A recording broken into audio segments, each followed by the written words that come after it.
नमस्कार, मैं हूं जर्नलिस्ट राजन। दोस्तों, अनुराग यादव के केस में आपने सुना किस तरह से अधिवक्ता सतवीर सिंह ने बताया कि किस तरह से आज तहसीलदार के न्यायालय में आदेश होने के बाद जो जिलाधिकारी के न्यायालय में पूरा मामला चल रहा था, वहां से जिलाधिकारी ने किस तरह से लालता के वकील को करारा जवाब दिया और किस तरह से उसकी अपील को खारिज कर दिया। इसके बाद कहीं ना कहीं अनुराग के चाहने वालों के साथ अनुराग के परिवार के चेहरे पर भी खुशियाँ आ गई हैं। अनुराग के पिता जो काफ़ी लंबे अरसे से बीमार चल रहे थे, वो घर से निकल भी नहीं रहे थे, लेकिन आज वो जो है जिलाधिकारी के न्यायालय पहुंचे, क्योंकि उन्हें भी ये पता था कि आज कुछ न कुछ जिलाधिकारी के न्यायालय में बड़ा फैसला होने वाला है, बड़ी बहस होने वाली है, चूँकि अधिवक्ता सतवीर सिंह ने उन्हें जानकारी दी थी। उसके बाद वो भी पहुँचे और जैसे ही उन्हें पता चला कि हाँ, जिलाधिकारी ने पूरे मामले को खारिज कर दिया है, लालता की उस अपील को खारिज कर दिया है, तो उनके चेहरे पर भी खुशी साफ तौर पर देखने को मिली। आप तस्वीरों में भी देखेंगे किस तरह से वो हंसते हुए नज़र आ रहे हैं। बहुत कम बार अब तक उनको हंसते हुए देखा गया है। इसके पहले जब तहसीलदार के कोर्ट से आदेश हुआ था तो हल्की सी खुशी की झलक उनके चेहरे पर नज़र आई थी, लेकिन आज वो खिलखिलाकर हंस पड़े और सतवीर सिंह भी उनके साथ नज़र आए। और सतवीर सिंह ने अभी एक चैनल पे जो बयान भी दिया था कि किसी बयान को लेकर के वो नाराज़ भी थे, तो आज वो नाराज़गी भी दोनों लोगों के अंदर दूर होती हुई साफ तौर पर नज़र आई। पिता रामजीत ने सतवीर सिंह की तो तारीफ़ की ही, साथ ही पूरे अधिवक्ता बार संघ के अध्यक्ष और सभी अधिवक्ताओं का उन्होंने धन्यवाद ज्ञापित किया और साथ ही जिलाधिकारी के प्रति भी उन्होंने अपनी धन्यवाद ज्ञापित किया, क्योंकि वो जानते हैं कि जिलाधिकारी लगातार उनको आश्वासन देते थे कि आपको इंसाफ मिलेगा। और जिस तरह से आज उन्होंने जिलाधिकारी ने खारिज किया है, तो कहीं ना कहीं एक उम्मीद की किरण उनके चेहरे पर नज़र आ रही है कि जल्द से जल्द उन्हें इंसाफ मिलेगा और लालता का वो मकान जो है जमींदोज कर दिया जाएगा, उस पर बुलडोज़र चला दिया जाएगा। लेकिन ये कार्रवाई कब होगी? जब तक उस पर बुलडोज़र नहीं चलता है तब तक निश्चित तौर पे कहीं ना कहीं ये सवालिया निशान बने रहते हैं कि क्या वाकई में कोई उस मकान को बचा रहा है, कोई सत्ता पक्ष का उस मकान को बचाने के लिए लगा हुआ है, लालता के तरफ से कोई पैरवी कर रहा है बड़ा नेता, क्या कुछ है। अगर मकान पे कार्रवाई नहीं होती तो यह सवाल लगातार बना रहेगा। अब देखना यह है, जिलाधिकारी ने खारिज तो कर दिया है, अब उस मकान पे कार्रवाई कब होती है, क्या कुछ कहा है पिता रामजीत ने, आइए आपको सुनाते हैं।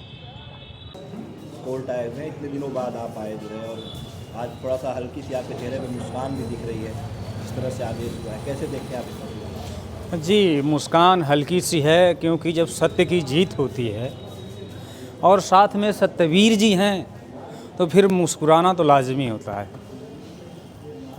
इंतज़ार हमने किया, सब्र भी रखा, धैर्य के साथ इंतज़ार किया और डीएम साहब को सत सत नमन और प्रणाम करता हूँ कि उन्होंने जो कहा था अक्षरशः उसको करके दिखाया उन्होंने, और बार बार प्रणाम करता हूँ। बहुत बहुत धन्यवाद करता हूँ आप सब पत्रकार बंधुओं को, बार काउंसिल के वकील साहब लोगों को, और सतवीर भैया को तो भाई अब क्या कहना ही है, इनका नाम के अनुसार इन्होंने वो चीज़ किया है जिस तरह से नाम है, यथा नाम तथा गुण। तहसीलदार के कोर्ट से आदेश हो गया था, जिलाधिकारी के न्यायालय से जो खारिज कर दिया गया जी, क्या लगता है कि जल्दी मकान गिर जाएगा? जी, धीरे धीरे तो एक एक स्टेप बाय स्टेप तो वो गिरने के कगार पे ही जा रहा है। और रह गई बात लालता की, वो तो मुकदमा अब भी किए जा रहे हैं। कभी एसएचओ के ऊपर मुकदमा कर रहे हैं, हम लोगों के ऊपर मुकदमा है, प्रधान के ऊपर मुकदमा है कि लुटवा लिए हैं, पूरे गांव के ऊपर मुकदमा, बहुत कुछ कर रहे हैं वो। तो उनका तो भाई ये फितरत है, वो मुकदमेबाजी किए हैं, वो करेंगे, लेकिन कानून थोड़ी खा जाएंगे। हमने कहा था ना कि कानून कानून होता है, और हमने भरोसा रखा है और हमारे भरोसे की जीत हुई है। इस जी बिल्कुल, और आज भी और हमेशा। सत्यवीर सिंह लगातार लगे हुए थे तहसीलदार के कोर्ट में, उसके बाद हालांकि यहाँ पे तो नहीं नामित थे, लेकिन फिर भी जो है आपके केस पे नज़र बनाए हुए लगातार जो है हर तारीख कर रहे थे, उस तारीख पे भी उन्होंने जमकर बहस की। जी, क्या कहेंगे आप? जी, इनको तो धन्यवाद प्रणाम सब कुछ कहता हूँ। और दूसरी चीज़ ये है ना कि ये एक वकील की तरह नहीं लगे हुए थे।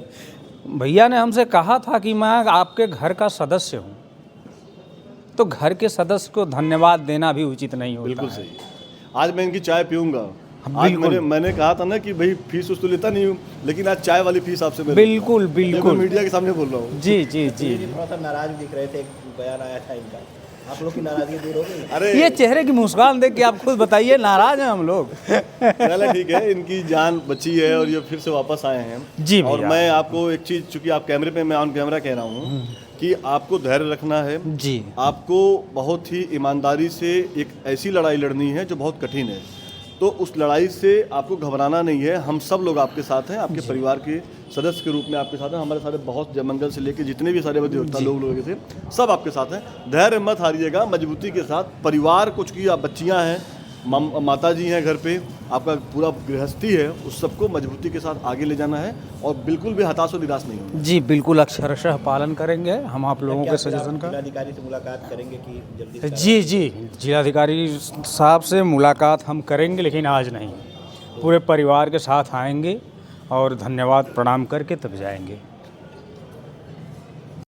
तो देखा आपने अनुराग के पिता रामजीत किस तरह से आज खुश नज़र आ रहे हैं और उन्होंने अपनी खुशी भी जाहिर की। साथ ही अधिवक्ता बार संघ के अध्यक्ष से लेकर तभी तमाम सीनियर अधिवक्ताओं को उन्होंने धन्यवाद भी ज्ञापित किया। और जो सत्यवीर सिंह से नाराज़गी की बात चल रही थी उस पर भी जो हमने सवाल पूछा तो उन्होंने कहा कि सत्यवीर सिंह इस केस को किसी वकील की तरह नहीं बल्कि एक परिवार के सदस्य की तरह देख रहे थे। तो ऐसे में परिवार के सदस्य को धन्यवाद कहना भी जो है वो गलत होगा। और इस दौरान सत्यवीर सिंह भी काफ़ी खुश नज़र आए और उन्होंने साथ ही उन्हें जो है उन्होंने एक अपील भी की अनुराग के पिता से कि आपको किस तरह से अपने सेहत का ख्याल रखना है, किस तरह से आपके परिवार को संभालना है। वो भी चीज़ें आपने देखा। निश्चित तौर पर ये जो तस्वीरें हैं ये कहीं ना कहीं अनुराग के चाहने वालों के चेहरे पर एक खुशी लाती हुई साफ तौर पर नज़र आएंगी।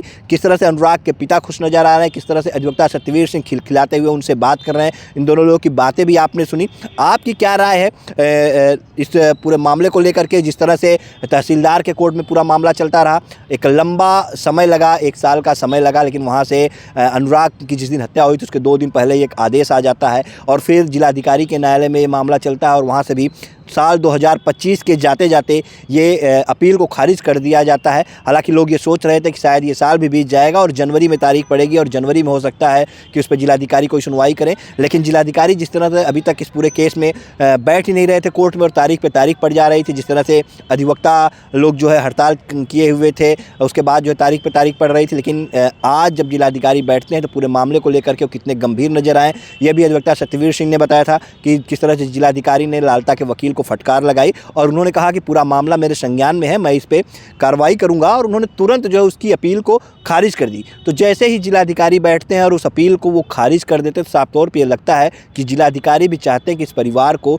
इंसाफ मिले। और जैसा कि जिलाधिकारी आज उस पूरे मामले को खारिज कर देते हैं, अब सवाल ये उठता है कि आखिर इस मकान पे कार्रवाई कब होगी, बुलडोजर कब चलेगा। जिलाधिकारी ने खारिज तो कर दिया है, अब जिलाधिकारी अगर जल्दी से जल्दी इस पर बुलडोजर की कार्रवाई कर देते हैं तो लोगों का एक भरोसा, लोगों का एक विश्वास जो है जिला प्रशासन जौनपुर के ऊपर कायम रहेगा। जो आरोप लगातार तहसीलदार के न्यायालय पर लगते रहे, जो कुछ लोग आरोप जिलाधिकारी पर लगाते रहे, जिला प्रशासन पर आरोप लगाते रहे कि जिला प्रशासन मिला हुआ है, जिला प्रशासन बिका हुआ है, कार्रवाई नहीं चल रहा, वो सारे आरोप जो है वो मिथ्या साबित होंगे। और निश्चित तौर पर परिवार को तो खुशी मिले ही, साथ ही वो विवाद का जड़ जो 40 सालों से बना रहा और जिस मकान के लिए, जिस ज़मीन के लिए, जो सरकारी ज़मीन पे कब्जे के लिए जिसने अनुराग यादव की हत्या कर दी, ताइक्वांडो खिलाड़ी जो 5 बहनों में इकलौता भाई था अनुराग यादव, दीपावली के ठीक 1 दिन पहले उस घर के चिराग को बुझा दिया गया। तो उस परिवार को भी इंसाफ मिलेगा और वो विवाद की जड़ भी समाप्त होगा। सवाल यही उठता है कि आखिर उस पर कार्रवाई कब होगी।